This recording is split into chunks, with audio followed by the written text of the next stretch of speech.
Hello there and welcome back to London Live News this evening. Now, to help mark the day, we spoke to one Londoner who is taking on a huge physical challenge to honour his grandfather who battled and passed away from dementia. He's running 7 marathons across the most remote corners of the world, with all the money going to Alzheimer's Research UK. He's been speaking to Sarah about the memories he has with his grandfather and how he's training for runs taking place in such varied conditions, from rainforests to deserts. Well, he'll also tell us about an unwanted run with some local animals. Let's take a listen.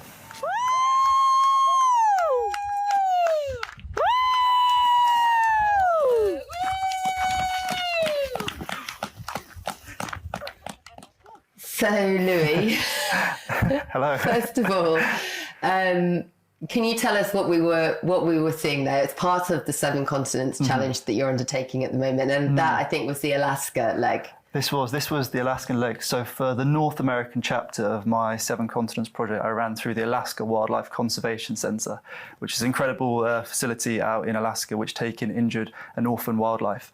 And you can see here is ice. It was scheduled to be snow, but I ended up running around what was essentially an ice skating rink for 42 kilometers. But it was a wonderful day.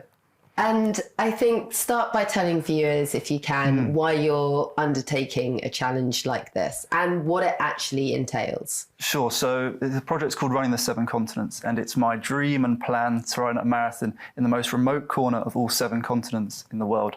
So far I've ran through a desert in Africa, a desert in Asia, through Alaska in North America, and also through the Australian outback for the Oceania chapter. And I'm now approaching the final 3 chapters, and I've got 3 back-to-back expeditions before the end of the year. So I'll be running through the Amazon jungle in October, the Arctic Circle in November, and then finally Antarctica in December. And I'm doing this all in support of Alzheimer's Research UK. And what prompted you to run for that particular charity and for that cause? So my grandfather, Captain Rick Taylor, he served in the British Army for 38 years. He served all around the world, but it was sadly his battle against... That's my granddad. So what's his name? Captain Rick Taylor. Rick Taylor, okay. So it was sadly his battle against dementia which ended his life after a 17-year-long battle. And I had this huge honour of delivering the eulogy at his funeral. And there I made a promise to support this fight against dementia until the day we find a cure. So that started with climbing mountains. I ran 17 marathons in 17 days back-to-back last year in honour of those 17 years he suffered. And now I'm running 7 marathons on 7 continents. So you're keeping your promise. Absolutely. What prompted you to make that particular promise to him? He was diagnosed when I was only 2 years old. So sadly, my memories of my granddad aren't of him laughing or sharing stories about his time in the army or when he was adventuring or exploring himself. My memories of him losing his memory, losing his life, losing his independence. And I want to do everything I can to make sure that no families go through that ever again. So I've dedicated my life in many ways to this promise. I think I've raised over £30,000 now for the charity. And as these challenges grow, so must my purpose. So tomorrow I'll be publishing an open letter to the Prime Minister. Yes, you've got the letter there. It's very moving indeed. Can I ask you just to read out, because it is World Alzheimer's Day. Sure. You're delivering this self-written letter. This is a really personal journey that you're sharing with us and an incredible undertaking. Thank you very much. So can you, please, could you just, I know there's a couple of parts there that you're going to be delivering to the Prime Minister that he's going to be reading. Absolutely. My grandfather, Captain Rick Taylor, is sadly one of the many heartbreaking stories of dementia. An explorer, adventurer and a British Army serviceman of 38 years, my family was destroyed when he was diagnosed with dementia at only 58 years old.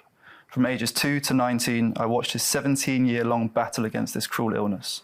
Sadly, my memories of not him sharing his laughter, life stories or wisdom, they are of him losing his memory, independence and life. I'm writing to you, Prime Minister, on World Alzheimer's Day with an urgent plea for your government to commit to a £16 million investment into proving diagnostics for dementia. Can you tell us a little bit, you were so young when he was diagnosed, so you said your memories of him battling against this. What is it like? 'Cause there are so many families out there dealing with this, and your challenge is taking place around the world, and it's something that around the world people and families are struggling with. So what's the reality of it? Absolutely. And with this project being in many of the most remote corners on the earth, I've spent time with the Bedouins in the desert in the Wadi Rum. I've spent time with the locals of Alaska, and it is clear that dementia is everywhere. It's in every corner of the world. And I believe this great country, as a world first country in terms of medical, in the medical side of things, I think we should be leading this fight against dementia. And it's really exciting. Many people have seen in the last 12 months there's been some improvements and breakthroughs in dementia research, with 2 potentially life-changing treatments becoming available later, potentially next year. I think it's time that we do more. Let's get in a little bit to the challenge of it. You're traveling the world, and these environments are so different to Alaska. Now you've got the Amazon coming up. How do you even begin to prepare training for something like that? It's a great question, and it's probably not what you expect. People probably think I'm out there running consecutive marathons during my training and doing all these things and lifting heavy weights, but I'm not at all. My goal isn't to be the fastest or the fittest. My goal is to be as injury resistant as possible. Because as you said, running, here's the outback, I was running there through the heat and humidity. Here's the Wadi Rum, running through sand. This was like running, when you're on a beach on holiday. Yeah. These aren't normal conditions, so my training can't be normal either. So I spend a lot of time in hyperbaric oxygen chambers, doing cryotherapy, red light therapy. I do strength conditioning to improve and strengthen all the little muscles in my legs. You think I'm probably doing really glamorous training, but really I'm in the gym with my coach, balancing weights on my ankles and doing all this sort of stuff. But that's what's important.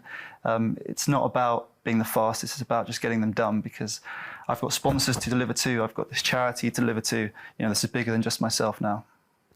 What have you learned from your travels so far and from undertaking this type of challenge?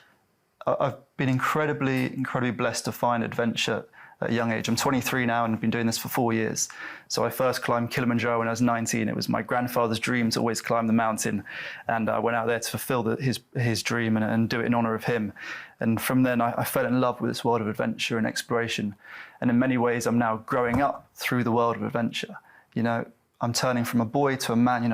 I don't know everything. I'm still making mistakes, but I'm growing up through this lens of adventure, and it's the greatest privilege, in my opinion, in the world. And I've been blessed to meet people all around the world. I've been blessed to see the most incredible wildlife. In Alaska, I witnessed these incredible brown bears come out of hibernation as I was running. I've also had some dangerous moments with wildlife, which maybe we'll get into. I got chased by a pack of wild dogs in the desert, but I've been incredibly lucky to witness the most incredible beauty around the world. And I just refuse to throw away this opportunity. So that's why I'm doing everything I can. And so, Louis, said you had some dangerous moments. Can you tell us a little bit more about the pack of dogs? That doesn't sound very... It sounds ridiculous, and truthfully it was ridiculous, because when you're running through an empty desert and I had my support crew ahead of me, and they were around a half a kilometre ahead, because I wanted to really be on my own and isolated. That was a big mistake, because suddenly, out of nowhere, similar, just before this actually, I started hearing footsteps, and the footsteps got louder and louder, and that's very weird when you're in a very quiet, isolated desert. They got louder and louder, they got closer and closer, and I turned around to see about a dozen of these wild dogs, these wild desert dogs. I would love to say I fought them off or I did something incredible, but really I just ran. I sprinted shouting for my support crew, and they saved the day, and they knew exactly what to do. These incredible 2 guides, Mohammed and Rashid, they jumped straight out of the car, they started shouting and clapping in a certain way, scared the dogs off. They were like, quickly, run, run, run. So I ran around the car and we continued the marathon. Great question. Some people ask, why didn't I jump straight into the car? So I honestly didn't even think about it. I was so focused that if I touched the car or got into the car, the marathon would be over. Yeah. And I was never going to do that. So naively, I made the decision to carry on running, but luckily it paid off. What keeps you going in situations like that when it gets tough? It's an interesting question, and I've got many whys of why I now do this and want to do this. It's both the motivation of wanting to be there, and it's something very important to me. Everything I do, I want to be there. There's also a fear now of not becoming the man I know I can be and the man I want to be. It's the fear of letting my parents down, letting my family down, not fulfilling my granddad's legacy. There's many reasons why, and when you are in those more difficult moments, say you get impacted by a pack of wild dogs, or the desert in Africa was close to 40 degrees. So Redhead has its own challenges, with the heat and humidity. So there are difficult moments, but when you can truthfully say, I chose to be here, it's the most powerful thing. I'm not here for anyone, for any other reason apart. I'm here to do it for me, for my granddad. It's pretty powerful. Are you having conversations when you're traveling? You're saying you sort of met the Bedouins, you're meeting people from all corners of the world. Are you having conversations with them about dementia, about Alzheimer's, and what are they telling you? Absolutely. Well, often they know of the symptoms, but they might not know exactly what the disease is. So, for example, the Bedouins in the desert, they might not know that there are treatments potentially becoming available. And I'm absolutely having a conversation with everyone. And actually, in the first marathon I did, as soon as I got on this bus going into the desert, I met someone who was affected by dementia. It is truly everywhere. And it's incredibly sad when you look at that. You know, we've got close to 1 million people diagnosed or affected by dementia in this country alone. If you then look at the whole world, you know, I don't even dare think how many millions of people there must be. There you go. Well, it'd be incredible if he manages to achieve that. You can find out more if you want to head to his website, louisalexander.org, for more info on that challenge. And if you want to donate, of course.